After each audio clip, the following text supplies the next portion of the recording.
Hello everyone, ICT virtual classes में मैं योगेश केमनी आपका स्वागत करता हूं। तो लेकर आया हूं क्लास 10th बोर्ड का 2024 का साइंस का थ्योरी का पेपर।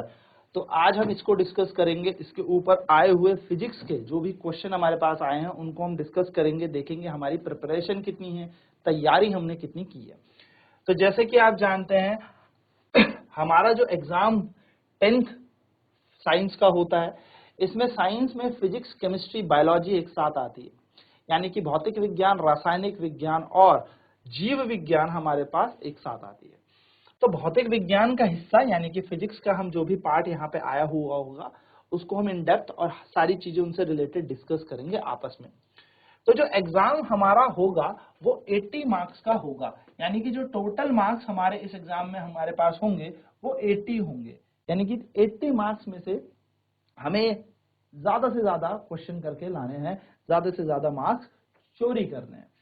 यहाँ पर हमारे पास 3 घंटे का ये एग्जाम होगा। 3 घंटे में ये पूरा का पूरा पेपर हमें निपटाना है, फटाफट से करना है। तो फर्स्ट देखते हैं क्या क्या निर्देश एग्जाम में होते हैं, क्या क्या डायरेक्शंस हमें दी होती हैं। ये हमें पता होना चाहिए जब हम एग्जाम पेपर में या एग्जामिनेशन हॉल में बैठे हों। क्यों? क्योंकि सर ये पता होगा तो हम काफी अच्छे से और सावधानी पूर्वक एक एक चीज को समझ पाएंगे और आंसर दे पाएंगे। देखिए टोटल हमारे पास 30 क्वेश्चन होते हैं, यानी कि इस प्रश्न पत्र में कुल 30 प्रश्न हैं। सभी प्रश्न अनिवार्य हैं। There are in all 30 questions in this question paper. All the questions are compulsory. तो ये सारे के सारे क्वेश्चन करने ही करने हैं, ठीक है। प्रश्न हेतु निर्धारित अंक उनके सम्मुख अंकित हैं, यानी marks allotted to the questions are mentioned against them. यानी कि जो भी प्रश्न हमारे पास होगा, प्रश्न पत्र हमारे पास होगा, उसके जो भी मार्क्स हमारे पास होंगे वो हमें यहाँ पर करना है, ठीक है। उसके सामने दिए हुए क्वेश्चन के सामने नंबर दे रखे हैं। प्रत्येक प्रश्न को ध्यान पूर्वक पढ़िए तथा समुच्च उत्तर दीजिए, यानी कि आपको क्या करना है, read each question carefully and answer to the point. यानी कि आपको हर एक क्वेश्चन को पढ़ना है ध्यान से और उसका आंसर देना है टू द पॉइंट, घुमाना नहीं है, टू द पॉइंट बातें करनी है। प्रश्न संख्या 1 बहुविकल्पीय प्रश्न है। इस प्रश्न में के प्रत्येक खंड में उत्तर में 4 विकल्प दिए गए हैं। सही विकल्प अपनी उत्तर पुस्तिका में लिखिए। प्रश्न पत्र 2 से 9 तक निश्चित उत्तरीय प्रश्न है, यानी कि question number 1 multiple choice question है। 4 options are given in questions of each part of this question. Write correct option in your answer book. Question number 2 to 9, 2 से लेकर 9 तक डेफिनेट आंसर टाइप क्वेश्चन होंगे आपके, यानी कि यहाँ पर एकदम निश्चित इनका आंसर आपको लिखना है।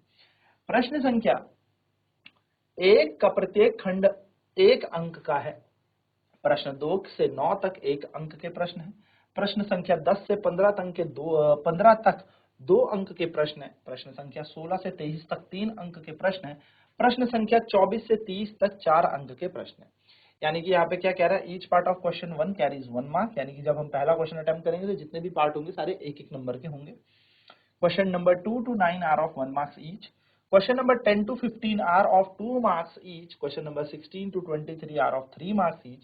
Question number 24 to 30 are 4 marks each. तो ये हमें यहाँ पर दे रखा है कि एक जो क्वेश्चन है वो 1 नंबर का है, 2 से लेकर 9 तक 1-1 नंबर के। क्वेश्चन नंबर 10 से 15 तक 2-2 नंबर के हैं, 16 से 23 तक 3-3 नंबर के हैं और 24 से 30 तक 4-4 नंबर के हमारे पास क्वेश्चन होंगे।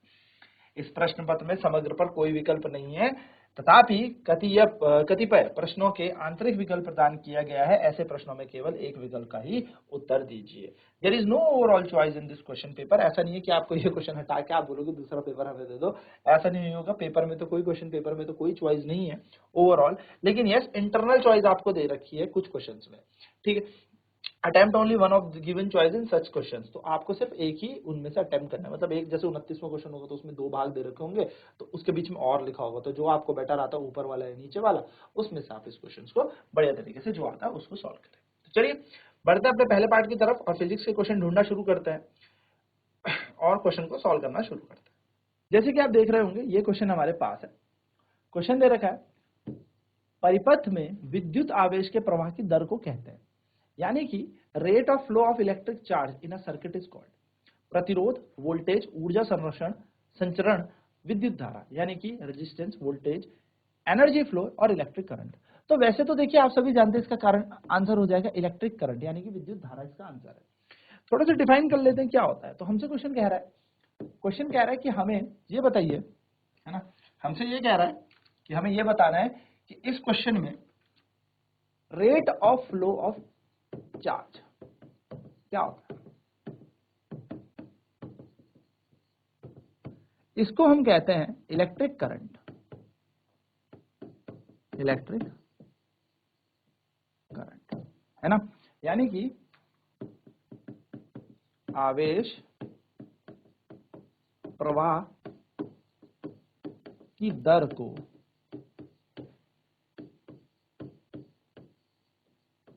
विद्युत धारा कहते हैं। करंट जो होता है, ये शॉर्ट नोट्स में आप इसको याद रखिएगा, क्योंकि मैं इसकी सारी कहानी आपको बता रहा हूं, क्वेश्चन में क्या पूछा जा सकता है क्या नहीं। ये होता है चार्ज अपॉन में टाइम, ठीक है। यानी कि अगर हम धारा की बात करें तो विद्युत धारा होता है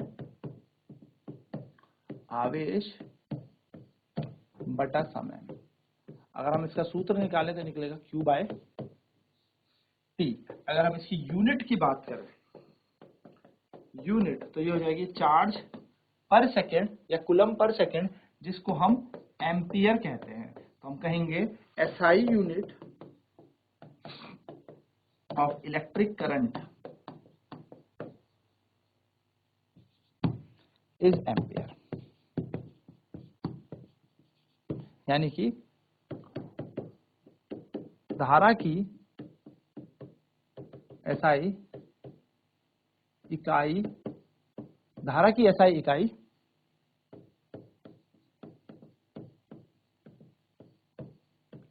एम्पियर है। चलिए, तो फटाफट से ये बिंदु नोट करेंगे, क्योंकि ये काफी इंपॉर्टेंट बिंदु हमारे पास है।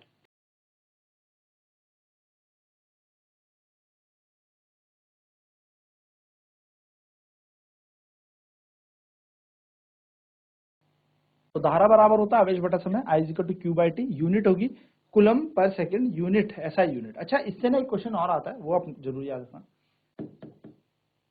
Current is measured by a device, या मैं कह सकता हूं इलेक्ट्रिक करंट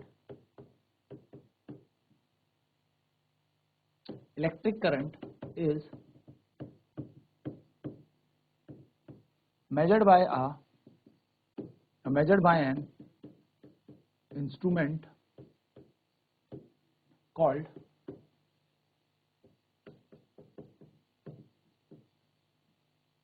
एमीटर। धारा का मान एक यंत्र द्वारा मापा जाता है, जिसे एमीटर या ammeter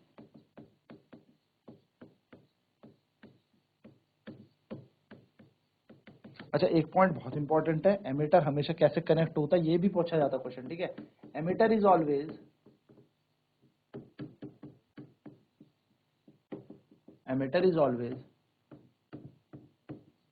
connected in series. Ammeter हमेशा कैसे कनेक्ट होता है? सीरीज में। यानी कि एमीटर हमेशा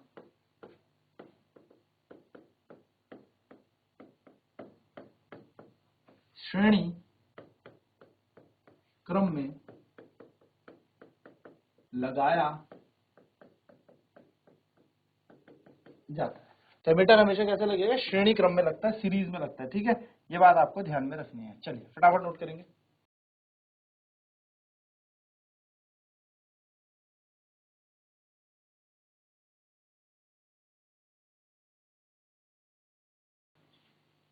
चलिए, तो एमीटर हमेशा कैसे कनेक्ट होता है? सीरीज में, यानी कि श्रेणी क्रम में लगता है। तो हमारे यहाँ पे आंसर हो जाएगा the rate of flow of electric charge, यानी कि आवेश के प्रवाह की दर को हम क्या कहेंगे? इलेक्ट्रिक करंट कहेंगे। रेजिस्टेंस का मतलब हो गया रुकावट, धारा के रास्ते की रुकावट, hindrance in the path of the current. Voltage का मतलब क्या होता है? पोटेंशियल हम कहते हैं, जिसमें मतलब आवेश को लाने में कितना कार्य किया गया है। The work done in bringing a charge from one point to another point और from infinity to a point is known as voltage. Energy flow, ऊर्जा का प्रभाव हम कहते हैं। इलेक्ट्रिक करंट होता है हमारे पास rate of flow of charge, इसको हम कहेंगे। नेक्स्ट क्वेश्चन हमें कह रहा है किसी उत्तल लेंस की क्षमता 2 डायोप्टर है, इसकी फोकस दूरी होगी। The power of a convex lens is 2 dioptre, it's focal length will be. चलिए करते हैं। तो हमें यहाँ पर कॉन्वेक्स लेंस दिया हुआ है, हमें यहाँ पर क्या दिया है, कॉन्वेक्स लेंस दिया हुआ है। कॉन्वेक्स लेंस यानी कि उत्तल लेंस, और उत्तल लेंस में हमें इसकी पावर दे रखी है, कितनी पावर, इसकी क्षमता हमें दे रखी है 2 डायोप्टर।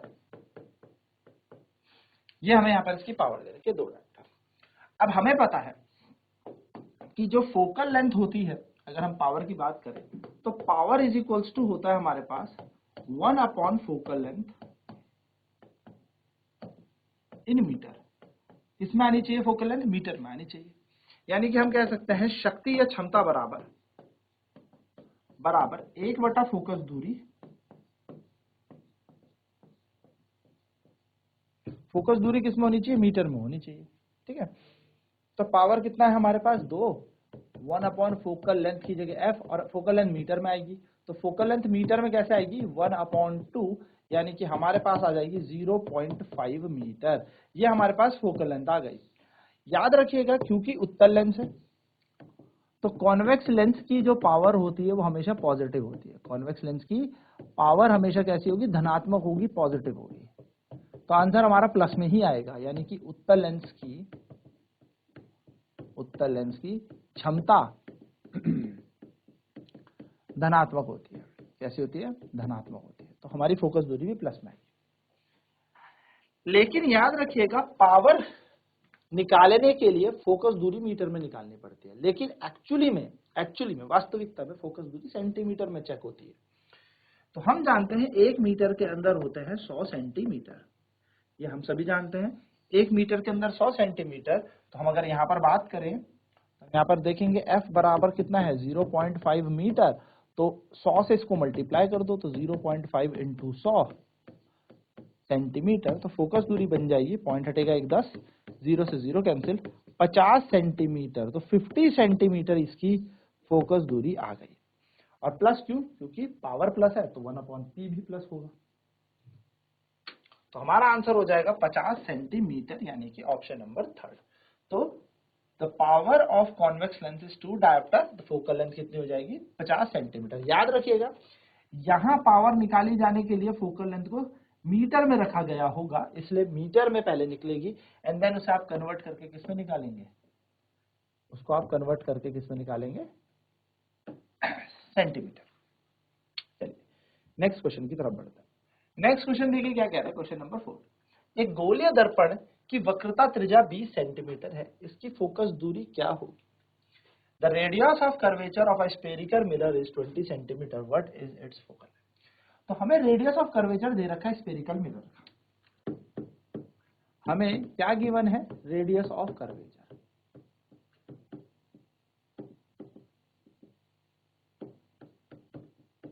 कितना 20 सेंटीमीटर हमें दिया है। यानी कि हमें किसी गोलीय दर्पण की वक्रता त्रिज्या दे रखी है जिसको मार कहते हैं 20 सेंटीमीटर, यह हमें दे रखी है ना, 20 सेंटीमीटर दे रखी है। हमसे कहा है what will be the focal length, हमें फोकस दूरी निकालनी है, हमसे फोकल लेंथ पूछी है।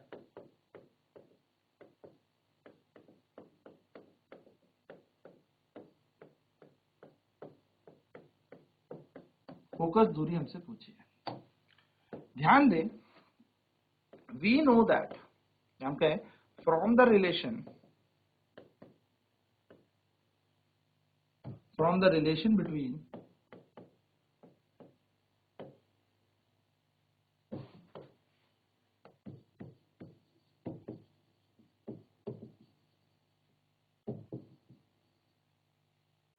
Between radius of curvature and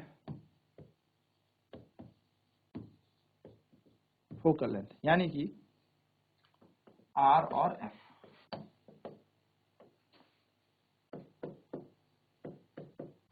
वक्रता त्रिज्या और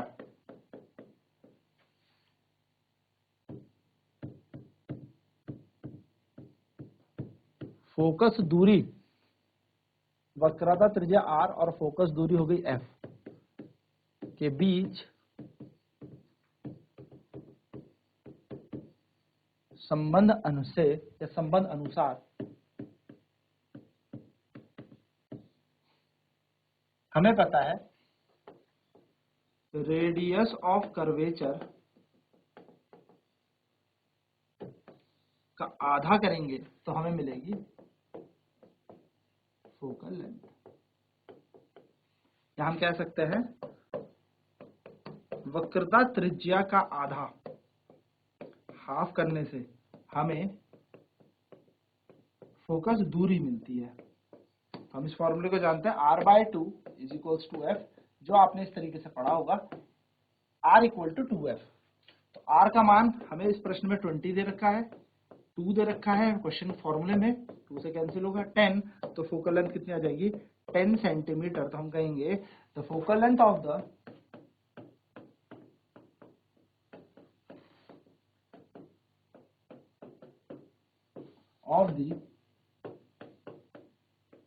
spherical mirror is 10 सेंटीमीटर, यानी कि गोलीय दर्पण है ना, ये दिया ना हमें, गोलीय दर्पण की फोकस दूरी f 10 सेंटीमीटर होगी। चलिए नोट करेंगे फटाफट से इस पॉइंट को भी।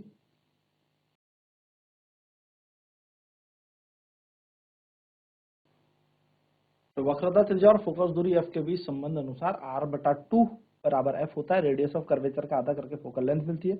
तो वक्रता त्रिज्या का आधा करके हमें क्या मिल जाएगी, फोकस दूरी मिल जाएगी। हमारे पास सिंपल सा इसका फॉर्मूला है।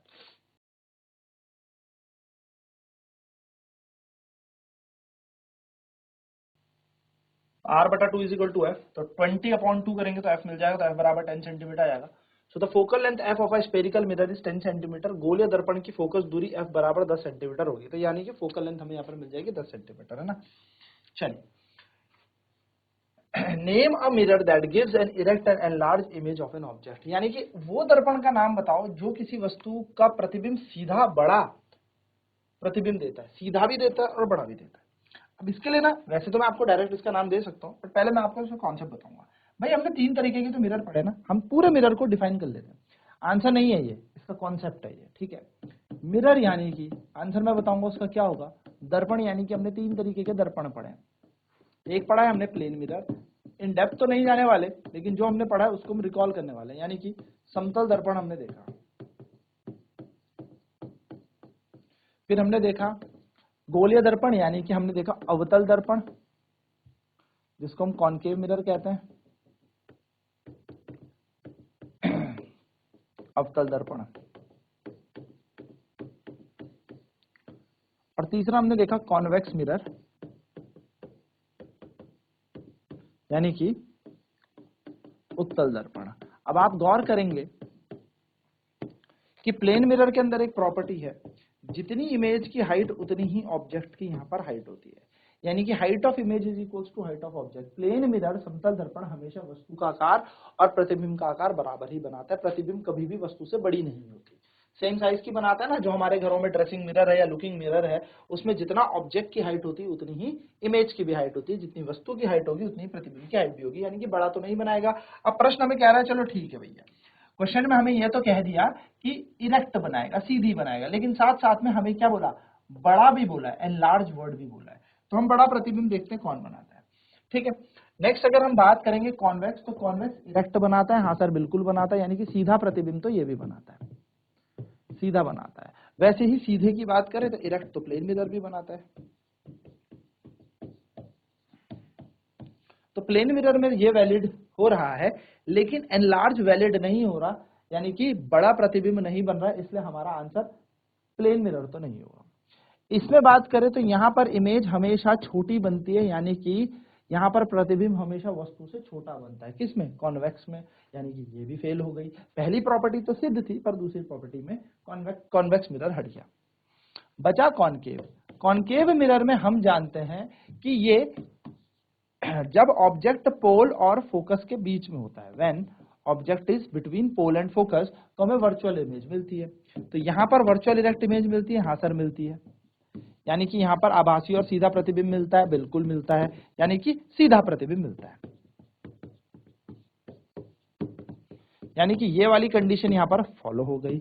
और जो वर्चुअल इमेज यहां पर बनती है, ये एकमात्र ऐसा डायग्राम होता है जो मैग्नीफाइड बोल सकते हो, एनलार्ज बोल सकते हो,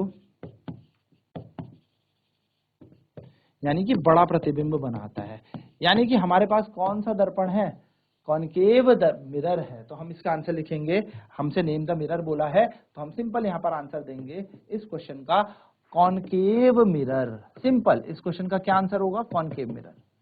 इस क्वेश्चन का सीधा सीधा आंसर होगा अवतल दर्पण। बस इतना ही इसका आंसर होगा, इससे ज्यादा इसका आंसर नहीं होगा। ठीक है, तो आई होप ये छोटी छोटी चीजें आपको क्लियर होंगी किस तरीके से आपको क्वेश्चन के आंसर देने हैं। नेक्स्ट क्लास में इसके आगे आने वाले जो भी प्रश्न बोर्ड में आए होंगे 2024 के एग्जाम के, वो हम क्वेश्चन सॉल्व करेंगे। आज की क्लास में इतना ही। आईसीटी वर्चुअल क्लासेज में जुड़ने के लिए धन्यवाद। आपका दिन शुभ हो।